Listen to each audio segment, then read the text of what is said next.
Hello everyone, welcome to English classes by Anita. Students, today I am going to explain lesson number 2, The Blue Carbuncle from class 8, Gems English Reader, Silver Jubilee edition by Ratna Sagar. Students, I will read this lesson line wise and explain in Hindi.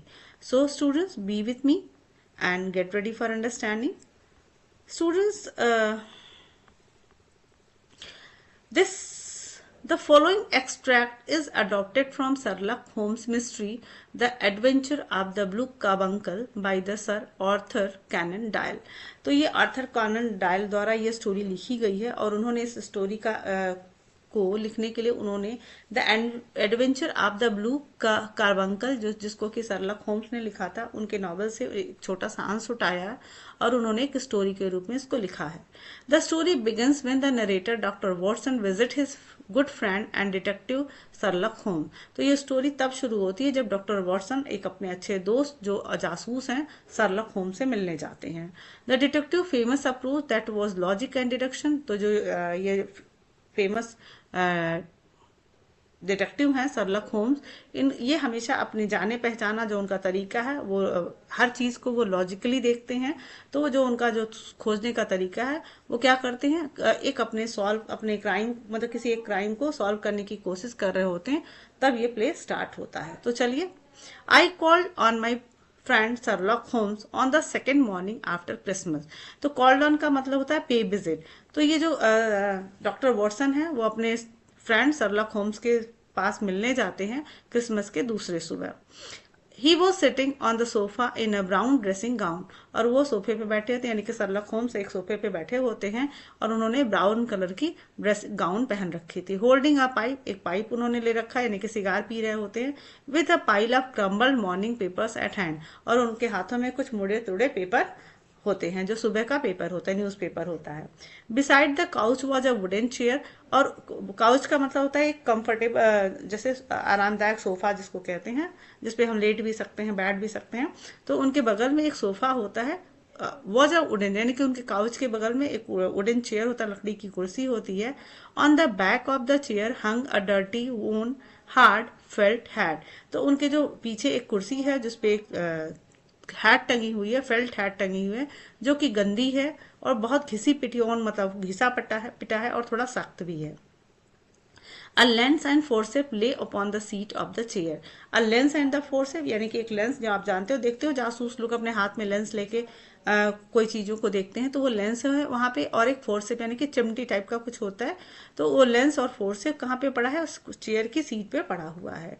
Obviously Holmes and had hung the hat over the chair in order to examine it. Obviously यानी कि जाहिर तौर पे ये Holmes क्या है, उन्होंने अपने जो हैट को उन्होंने चेयर पे टांगा हुआ था तो उसका परीक्षण कर रहे थे। Perhaps I interrupt you, I said, मैंने कहा कि शायद मैंने आपको डिस्टर्ब किया। नॉट एट ऑल, उन्होंने कहा नहीं, बिल्कुल नहीं। I am glad to have a friend with whom I can discuss my result. तो कहते हैं कि नॉट एट ऑल मतलब कि बिल्कुल भी नहीं, आई एम ग्लैड मतलब मैं बहुत खुश हूं, टू हैव अ फ्रेंड यानी कि अपने पास एक दोस्त पाकर, हुम I can discuss my result set Sherlock. तो शर्लॉक कहते हैं कि मैं मतलब बहुत खुश हूँ एक दोस्त को पाकर जिससे कि मैं अपने रिजल्ट यानी कि जो परीक्षण से या उन्होंने जो भी अभी देखा है उससे रिजल्ट को डिस्कस कर सकते हैं, मतलब उन्होंने जो भी क्लू पाए हैं उससे उन्होंने डिस्कस कर सकते हैं। The matter is an ordinary one. तो कहते हैं ही कंटिन्यूड, और उसके बाद वो अपना बात जारी रखते हैं, कहते हैं कि जो ये मैटर है जो उनके सामने है वो बहुत ही ऑर्डिनरी है, सामान्य है। But there are some points of interest in it, लेकिन इसमें कुछ ऐसा पॉइंट है जो कि थोड़ा रोचक है। I seated myself in his armchair and warm my hand before his crackling fire. तो I seated myself in the armchair, तो मैं एक आराम वाली कुर्सी पे जो उनके पास पड़ी थी मैं वहां बैठ जाता हूँ और वार्म माई हैंड, और अपने हाथों को गर्म करने लगता हूँ ताकि मैं जो वहां पे जलती हुई फायर थी मतलब जो आग जल रही थी मैं वहां से अपने हाथ को गर्म करता हूँ। Although it looks very ordinary, a deadly story or crime must be linked to it, I guess। तो मैंने कहा कि although मतलब यद्यपि कि ये जो स्टोरी है ये एकदम सामान्य दिख रही है, a deadly story हो सकता है इसमें कोई बहुत भयानक कहानी हो या फिर कोई अपराध जुड़ा हो इससे, to be linked to it मैंने उससे एक गेस किया, एक अनुमान लगाया कि भले ये सामान्य सा किस्सा दिख रहा है लेकिन हो सकता है कि इससे कोई अपराध जुड़ा हो या कोई कोई भयानक स्टोरी जुड़ी हो। No no no, crime laughed Sherlock Holmes. कहते कि नहीं नहीं, कोई अपराध इससे नहीं जुड़ा है। Let me tell you how the hat come here. तो कहते हैं कि नहीं नहीं, मतलब वो कहते हैं, ये अनुमान लगाते हैं कि जो हैट का वो परीक्षण कर रहे हैं, तो कहते हैं कि शायद इससे कोई क्राइम हो या कोई बहुत बड़ा अपराध हुआ, इससे ये लिंक किया हो, इसलिए आप इसका परीक्षण कर रहे हैं। तो शर्लॉक होम्स कहते हैं नहीं नहीं, ऐसा कोई अपराध नहीं हुआ। Let me tell you how the hat come here. तो कहते हैं कि मैं तुम्हें बताता हूँ, मुझे बताने दो कि ये हैट मेरे पास कैसे आई। It was 4 o'clock on Christmas morning and Peterson, the commissioner, was walking home। तो इट वॉज 4 o'clock, 4 बजे का समय था क्रिसमस मॉर्निंग का। एंड पीटरसन जो है द कमिश्नर, मतलब जो गार्ड होता है जो प्रोटेक्ट करता है, कमिश्नर मतलब यूनिफॉर्म डोर अटेंडेंट, यानी कि जो रोड दरवाजे के बाहर या गेट के बाहर जो रखवाली करते हैं, उसी को कमिश्नर यहाँ पे कहा गया, गार्ड जैसे। तो वो अपने घर जा रहा था, वॉज वॉकिंग होम, यानी कि अपने घर जा रहा था। A tallest man carrying a fat goose was walking ahead of him on the road. तो उसने देखा कि एक बहुत लंबा सा आदमी, एक फैट गूज यानी कि बड़ा सा गूज, गूज का मतलब होता है हंस, तो वो जा रहा था अपने हंस को लेकर, was walking ahead of him on the road, यानी कि उसके सामने आगे आगे उसके सामने रोड पे एक गूज भी चल रहा था। As he reach the end of the street a little knot of rough man attack the man with the goose. तो एज ही रीच, जैसे कि वह एक सड़क के आगे एंड ऑफ, मतलब सड़क के कोने पे पहुंचता है, लिटिल नॉट ऑफ रफ, यानी कि वहाँ कुछ नॉट मतलब होता है group of people standing close to one another, मतलब कि एक ग्रुप, मतलब एक झुंड होता है। रफ मैन यानी कि जो थोड़े गुंडे या बदमाश होते हैं, attack the man with the goose, तो उस आदमी पे वो हमला बोल देते हैं उस गूज के साथ, मतलब जो गूज के साथ वो आदमी था, उस पे वो जो ग्रुप ऑफ पीपल था वो उस पे हमला बोल देता है। One of the hoodlums knocked off the tall man's hat as he aimed a blow at him। तो one of the hoodlums यानी कि उन गुंडे बदमाशों में से एक जो आदमी होता है, वो knocked off मतलब कि क्या करता है, उसकी कैप को गिरा देता है जब वो उसको मारने, tall man hats as he aimed a blow at him, मतलब कि वो उसको मारने वाला होता है, तब तक उसके मतलब कि स्टिक से या जिससे भी उससे वो उसका हैट नीचे गिर जाता है। The tall man raise his stick to defend himself and swinging it over his head. तो जो लंबा आदमी था, अपने आप बचाने के लिए क्या करता है, अपने स्टिक को ऊपर उठाता है और अपने बचाव के लिए हिमसेल्फ मतलब डिफेंड हिमसेल्फ, अपने आप को बचाने के लिए स्विंगिंग इट ओवर, मतलब वो चारों तरफ से उसको गोल गोल घुमाने लगता है अपने सर के ऊपर से। Smash the shop window behind him, और इस चक्कर में उसके पीछे जो शॉप होती है उसका जो विंडो है वो स्मैश हो जाता है, यानी कि टूट जाता है। Peterson rushed forward to protect the victim, but the man, frightened by Peterson's uniform, took to his heel। तो पीटरसन क्या करता है, रश मतलब दौड़ कर जाता है तेजी से फॉरवर्ड उस तरफ, टू प्रोटेक्ट द विक्टिम, मतलब उस विक्टिम जो होता है जिसका मतलब जो किसी अपराध का शिकार हो रहा है, तो उस विक्टिम को यानी कि वो टॉल मैन को बचाने जाता है। बट द मैन, लेकिन वो जो टॉल मैन होता है फ्राइटेन, डर जाता है बाय पीटरसन्स यूनिफॉर्म, पीटरसन की यूनिफॉर्म देख के डर जाता है कि वो तो गार्ड है और हो सकता है कि उसको भी पकड़ कर वो ले जाए, पुलिस है। तो वो क्या होता है, टुक टू हिज हील, मतलब ये फ्रेज है, टुक टू हिज हील का मतलब वो भाग जाना, टू रन अवे, तो उसको देख के वो भी भाग जाता है। The rough also ran away as Peterson approach, लेकिन वो टॉल आदमी तो भाग ही जाता है, इसके साथ साथ वो रफ यानी कि जो गुंडे लोग थे वो भी पीटरसन को देख के, जैसे ही पीटरसन वहां पहुंचता है वो लोग भी भाग जाते हैं। So Peterson was left with the fat goose and the battered hat that the tall man left behind। तो जो पीटरसन है वो वहां किसके साथ रह जाता है, वो फैट गोज यानी कि जो मोटा सा हंस होता है उसके साथ रह जाता है, और उस बैटर्ड यानी कि जो फटा पुराना मतलब कि बहुत पुराना घिसा पिटा हैट है उसके साथ वो वहां पे रह जाता है जो टॉल मैन का था। Peterson wanted to give the goose back to the owner but face quite a problem. तो पीटरसन क्या वो चाहता था कि जो गूज है यानी कि हंस है उसको उसके मालिक को पहुंचा दिया जाए, लेकिन वो क्या करता है, फेस क्वाइट अ प्रॉब्लम, लेकिन उसको अचानक से एक समस्या आती है उसको वापस करने में। Mrs Henry Baker was printed on a small card that was tied to the goose left leg. तो उस जो गूस था यानी कि हंस के लेफ्ट लेग में एक छोटा सा टैग लगा हुआ था और उस पर लिखा था मिसेस हेनरी बाकर। और also the hat does have the initial HB that have been inscribed on its lining। तो also the hat does मतलब कि जो hat था उसके ऊपर भी उसका initial that have been inscribed on its lining, यानी कि हैट का जो एक गोल वाला हिस्सा होता है उसकी लाइन पे, मतलब उसकी लाइन पे HB मतलब शॉर्ट फॉर्म, इनिशियल मतलब कि शॉर्ट फॉर्म में HB लिखा हुआ था. However there are thousands of Bakers in the city and many hundreds of those are Henry Bakers. तो अब ये जो पीटरसन है वो सोचते हैं कि हाउएवर, जबकि मतलब थाउजेंड्स, बहुत हजारों बाकर्स इस सिटी में हैं, and many thousands of Baker those are Henry Bakers. तो कहते हैं कि उसमें से बहुत सारे, मतलब कि थाउजेंड्स ऑफ बेकर्स पूरे शहर में हैं, और उसमें से हेनरी बेकर नाम का सैकड़ों लोग हैं. तो उसको ये प्रॉब्लम आती है कि अब इस पे हेनरी बेकर लिखा भी है, लेकिन हेनरी बेकर के नाम से बाकर्स के नेम से बहुत सारे शॉप है. तो ये किसका है? Peterson brought both hat and goose round to me. तब पीटरसन को जब प्रॉब्लम होती है, वो समझ नहीं पाता, तो वो क्या करता है, बॉट बोथ मतलब दोनों को, हैट और गूज को वो लेके कहाँ पहुंचता है, मेरे पास से आता है, यानी कि सरलक होम्स के पास लाता है ऑन क्रिसमस मॉर्निंग, यानी कि क्रिसमस की सुबह को. As he knows such problem interest में, क्योंकि उसको अच्छे से पता है कि मुझे इन समस्याओं में थोड़ा रुचि है. The goose we kept until this morning, हमने उस गूज को यानी कि हंस को अभी तक, आज सुबह तक रखा था. When it seem to be going bad, जब ये लगने लगा कि ये खराब हो रहा है. Peterson will have it cook today, तो शायद पीटरसन ने आज इसको कुक कर दिया होगा. I thought that I had keep the hat with me, और मैंने सोचा कि हैट को मुझे अपने पास रखना चाहिए. Did you advertise in the paper so that the owner can claim the hat. तो मैं मतलब कि जो नरेटर है उनसे पूछते हैं कि क्या आपने कोई एडवर्टीजमेंट पेपर में दिया कि ताकि कोई जो उसका ओनर है, हैट का ओनर है, वो उसको क्लेम कर सके. तो सरलक होम्स कहते हैं no. Then how will you know who the owner is, तो आप कैसे जानोगे कि इसका जो मालिक है वो कौन है. We know what we can deduce from this hat. We know मतलब हम जानते हैं कि व्हाट भी मतलब हम इस कहते हैं कि वी नो, हम लोग जानते हैं कि इस हैट से, छोटे से फटे पुराने हैट से हम डिड्यूस का मतलब होता है क्या डिडक्ट कर सकते हैं, मतलब हम इसमें से क्लू क्या परीक्षण कर सकते हैं. But you are joking, I don't see what can deduce from the battered hat. Sorry, यहाँ पे वो जो सरलक होम्स कहते कि तुम जानते हो कि हम इस हैट से ही बहुत कुछ पता लगा सकते हैं.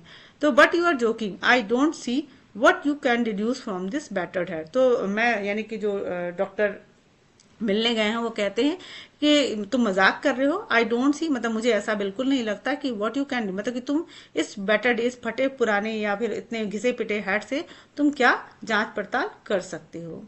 Here is my lens, you know my method. तो कहता है कि सरलक होम्स कहते हैं इनसे, वॉटसन से, कि ये लो मेरा लेंस है, यू नो माई मेथड, और तुमको मेरा जो मेथड है, तरीका है, वो भी पता है.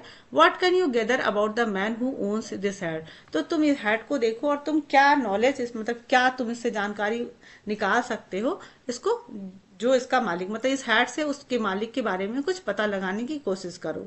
आई took the tattered object in my hands and turn it over rather ruefully. मतलब कि मैंने क्या किया, इस आई टुक द टैटर ऑब्जेक्ट, मैंने उस टैटर का मतलब होता है जो घिसा पिटा जो ऑब्जेक्ट था, यानी कि वो हैट था, उसको मैंने क्या किया, अपने हाथ में लिया और एंड टर्न इट ओवर, मतलब इधर उधर पलटने लगा. रेदर रूफुली, बड़े अफसोस के था. रूफुली का मतलब होता है अफसोस के साथ. It was a very ordinary black hat, एकदम सामान्य सा काले रंग का हैट था. Of the usual round shape, और जैसे कि एक यूजुअल साउंड, यानी कि जैसे कि हैट होता है वो गोल आकार का, ये भी गोल आकार का था. Hard and much the worse for wear, और सख्त हो चुका था. Much the worse for wear, तो ये पहनते पहनते और मतलब खराब हो चुका था. The lining had been of red silk, और जो उसकी जो लाइनिंग थी वो रेड सिल्क से बनी थी. But had loss its colour, लेकिन उसका कलर अब मतलब पुराना हो चुका था, इसका कलर फेड हो चुका था. There was no maker's name, but as Holmes had remark that initial HB was scrawled upon one side. तो there was no maker's name, यानी कि हैट के ऊपर किसी भी बनाने वाले का, जो हैट को जिसने बनाया था उसका नाम नहीं लिखा था. लेकिन जैसा कि होम्स ने रिमार्क किया था, बताया था, द इनिशियल, यानी कि इनिशियल का मतलब होता है ना शॉर्ट फॉर्म, तो इन शॉर्ट फॉर्म में HB लिखा हुआ है, वर स्क्रॉल्ड अपॉन वन साइड. तो एक साइड में स्क्रॉल्ड का मतलब होता है मतलब कि बहुत एक रनिंग राइटिंग में, जैसे कि हम लोग रनिंग राइटिंग में लिखते हैं, जल्दबाजी में कोई चीज लिखे थे तो जल्दबाजी में HB लिखा हुआ था. It was pierce in the brim for a hat securer. तो यहाँ इसको बीच से मतलब कि साइड साइड से, ब्रीम मतलब होता है होल करना, तो उसके एक दोनों किनारे से उसका जो हैट स्क्रीमर आप जानते हो ना कि हैट में एक साइड साइड से दोनों तरफ एक छेद किया गया था, उसको क्या करने के लिए, ताकि उसमें रबर डाल के उसको होल्ड किया जा सके। But the elastic was missing, लेकिन जो इलास्टिक यानी कि जो रबर डाला जाता है वो उस हैट में नहीं था, वो मिसिंग था। फॉर द रेस्ट, इसके अलावा इट वॉज क्रैक, मतलब कि ये फटा था, एक्सीडिंगली डस्टी, ये बहुत ही गंदा था, and spotted in several place, और बहुत जगह से स्पॉटेड मतलब पुराना होने की वजह से जगह जगह दाग धब्बे भी लग रहे थे। Although there seem to have been some attempt to hide the discoloured patches, और although there seem to have been, मतलब कि ऐसा उसको देख के प्रतीत होता था कि उसमें कुछ अटेम्प्ट मतलब कुछ ऐसा किया गया है to hide the discoloured patches, मतलब कि जो डिसकलर यानी कि जो पहनते पहनते जो उसका कलर फेड हो गया है, तो उसको छुपाने के लिए by screaming them with ink, मतलब उसको इंक से लिपापोती भी, उस पर स्मीरिंग मतलब होता है लिपापोती करना, तो उसको इंक से उसको छिपाने, उस पे जो दाग धब्बे थे यानी कि ब्लैक कलर उसका छूट गया था और जगह जगह उस पे स्पॉट पड़ गए थे, तो उसको छिपाने के लिए उस जो ओनर था उसने इंक से उस पे उस धब्बे को छिपाने की कोशिश की थी। I can see nothing, tell me what you have deduce from this hat, तो वॉटसन कहते हैं कि मैं तो इसमें कुछ भी नहीं देख सकता, मुझे कुछ भी नहीं मिला। टेल मी, तुम बताओ, what you have deduce from this, तुमने इस हैड से क्या डिड्यूस मतलब होता है डिटेक्ट किया, मतलब कि क्या आपने इसमें से क्या क्लू निकाला, क्या परीक्षण किया।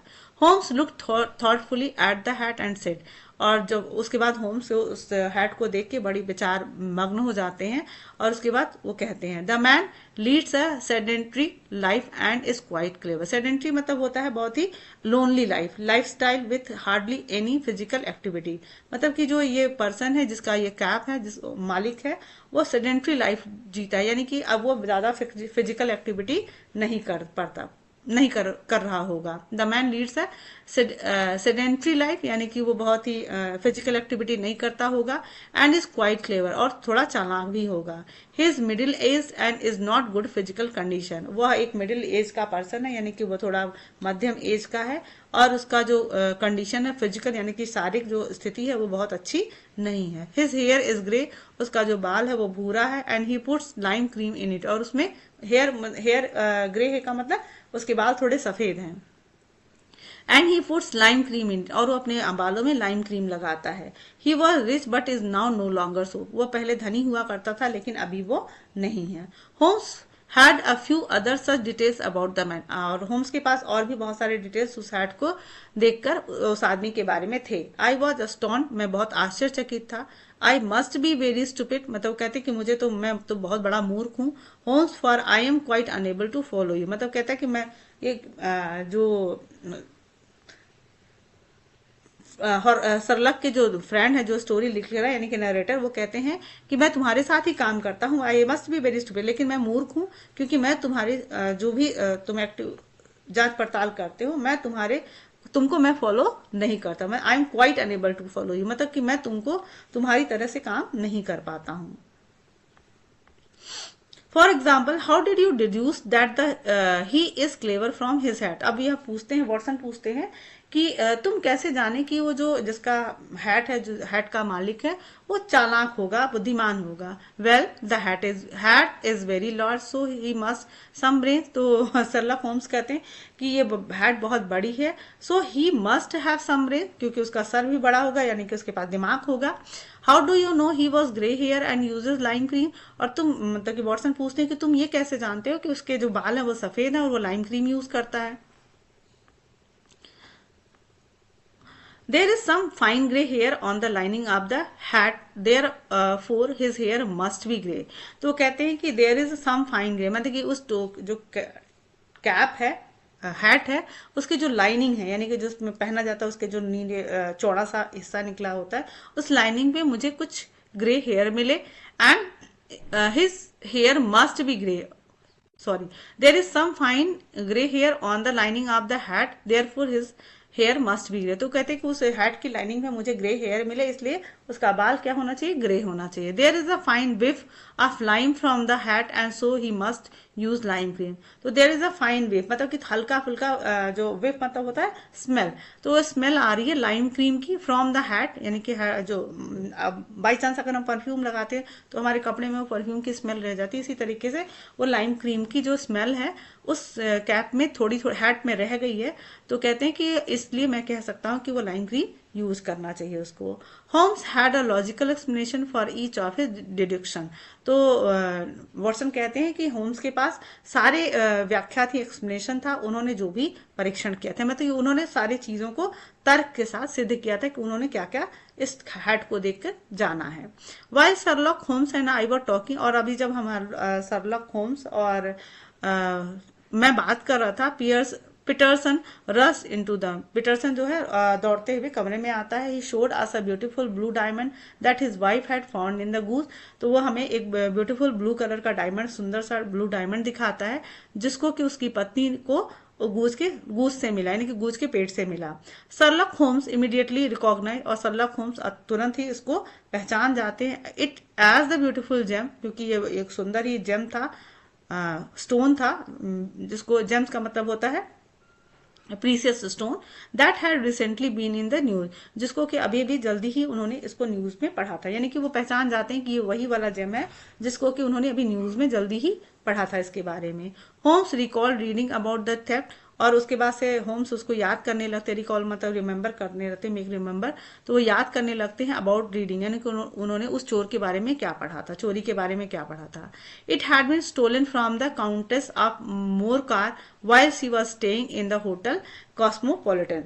तो उन्हें याद आता है कि ये जो स्टोन है उसको कहाँ से चुराया गया था, काउंटेस ऑफ मोरकार, काउंटेस से, मोरकार के काउंटेस से चुराया गया था, वह जब वो अपने एक स्टेइंग मतलब कि अपने एक होटल में जब वो रुकी थी, और होटल का नाम था होटल कॉस्मोपॉलिटन, यानी कि जो स्टोन है यानी कि ब्रूज क्रामंकल, उसको उस होटल से चुराया गया था जब मोरकार की काउंटेस वहां पे रुकी हुई थी। A plumber who had come in to set something right in the room had been accused of their theft। तो अब प्लम्बर यानी कि कोई ऐसा जो प्लम्बर था, who had come जो कि आया था, something right in the room मतलब उस रूम में कुछ ठीक करने के लिए, had been accused of the theft, और उसको थेफ्ट इस मतलब उस चोरी का इल्जाम उसके ऊपर लगा दिया गया था। Ryder and attendant at the hotel, Ryder जो कि उस होटल का एक अटेंडेंट था, हैड गिवन एविडेंस, उसने एक साक्ष्य दिया था, that he had shown the plumber in, यानी कि उसने ये साक्ष्य दिया था कि shortly before the stone went missing, यानी कि उस स्टोन के मिसिंग होने से पहले, मिसिंग के सॉरी स्टोन के चोरी होने से पहले वो बताता है कि उसने उस प्लम्बर को उस रूम मतलब उस रूम तक वो ले गया था, यानी कि उसके कहने का हिसाब से कि मतलब इस प्लम्बर ने ही उस स्टोन को चुराया था। The countess was very fond of the gem, और जो काउंटेस थी उनको अपने इस जेम से बहुत ही प्यार था, and was offering 1,000 pound as a reward for the its recovery, और उन्होंने एक ऑफर भी किया था, मतलब एक ऑफर दिया था कि जो भी उनका इसको रिकवर करके लाएगा, यानी कि खोज कर ले आएगा उनका जेम, तो उनको 1,000 पाउंड का वो क्या करेंगे, रिवॉर्ड देंगी। यू सी, अब यहाँ पे लोग बात करते हैं, यू सी तुम देखो, Watson our little deduction have suddenly assumed a much more important and less innocent aspect। तो अब कहते हैं कि वॉटसन अब तुम देखो कि हम लोग का कितना जो छोटा सडनली मतलब अचानक से assumed a much more important, मतलब कि हमारा जो छोटा छोटा अभी जो बातचीत था वो कितना इंपॉर्टेंट मतलब कितना महत्वपूर्ण हो गया, एंड लेस इनोसेंट एस्पेक्ट, लेकिन इसका जो एस्पेक्ट है मतलब जो इसका पक्ष है वो कितना इनोसेंट है।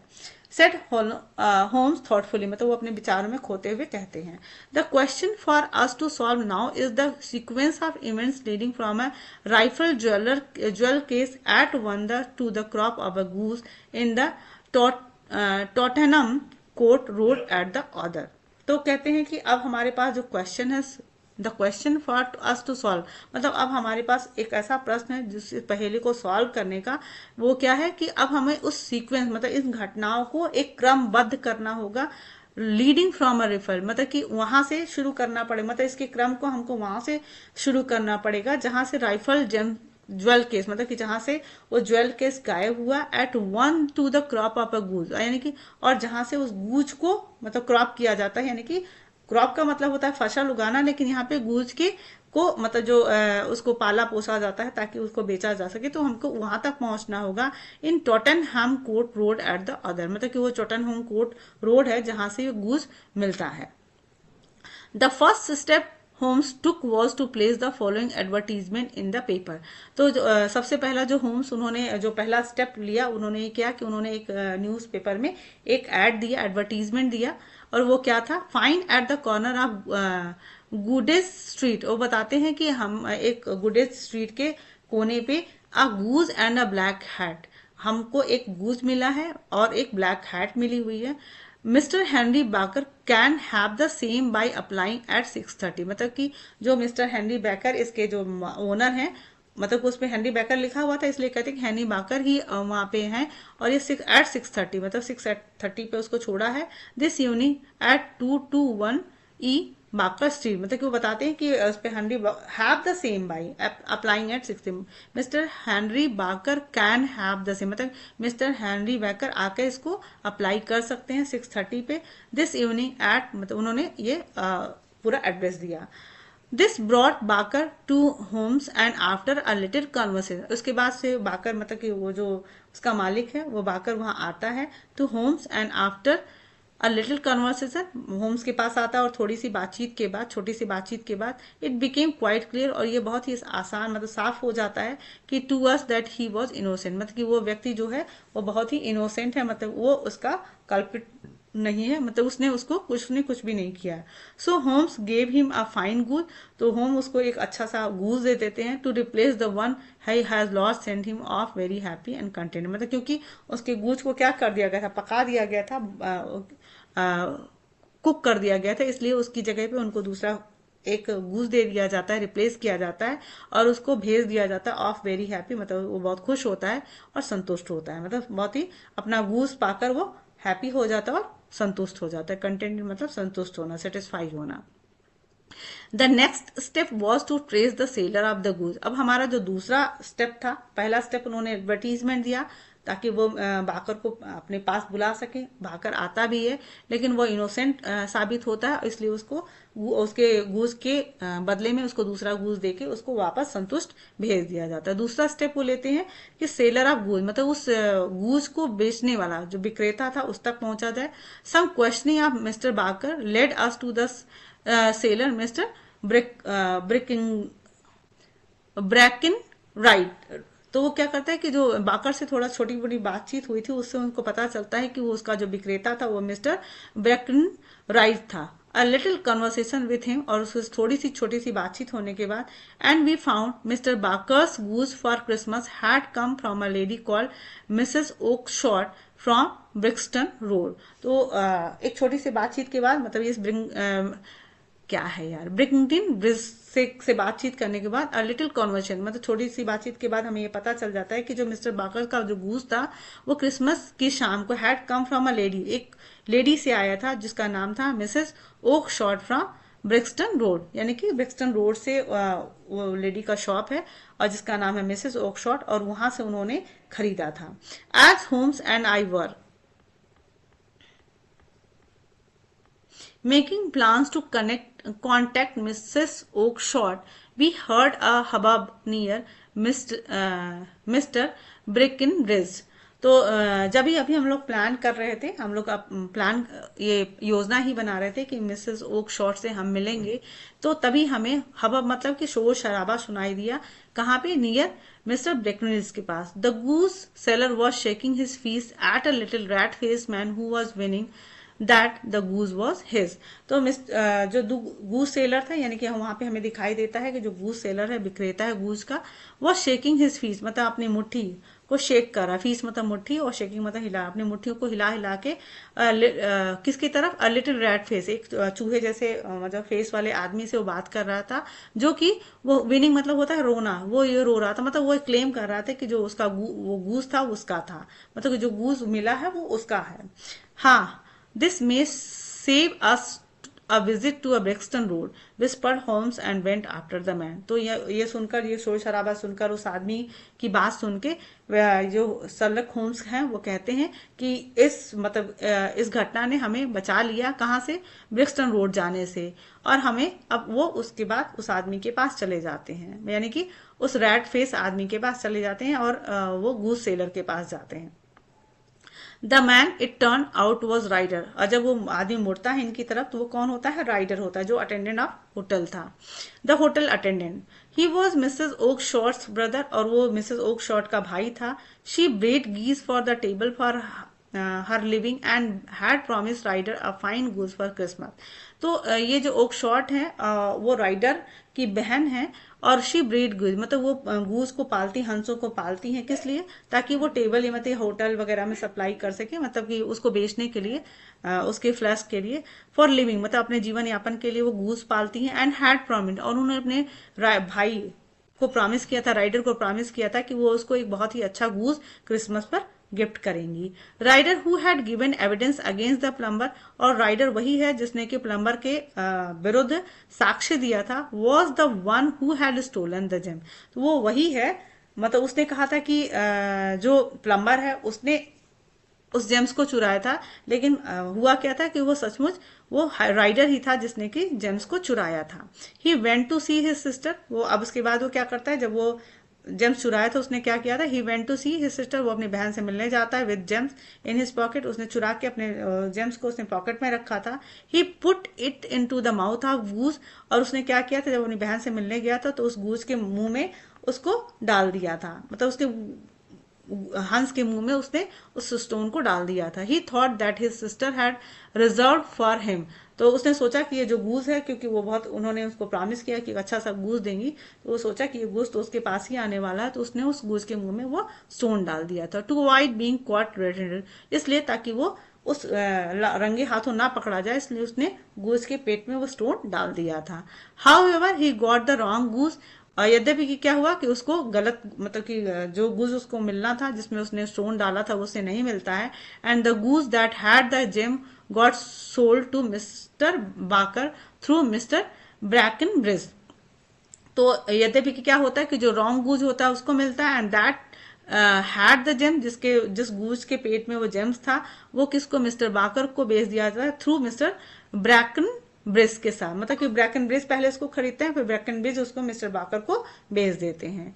इन डिस्पेयर, मतलब इस निराशा में, Ryder try to recover the goose, और इस निराशा में राइडर क्या करता है, अपने गूज को वापस पाने के लिए फ्रॉम मिस्टर बाकर, मतलब मिस्टर बाकर यानी कि जो टॉल मैन था वो मिस्टर बाकर ही था, by having him waylaid by hoodlums, मतलब कि उसका पीछा करते हुए, let's one stop as to attack, मतलब कि उसको रोकने की कोशिश करता है अटैक से, मतलब कि अपने गुंडों को भेज के उसको बीच में इंटरप्ट करके उस गूज को वापस लाने की कोशिश करता है। बट एज इट हैपन, लेकिन जैसा कि हुआ, neither did Ryder get the goose not did he recover the gems, because mister Peterson came by and frightened the roughs away and brought the goose to Holmes.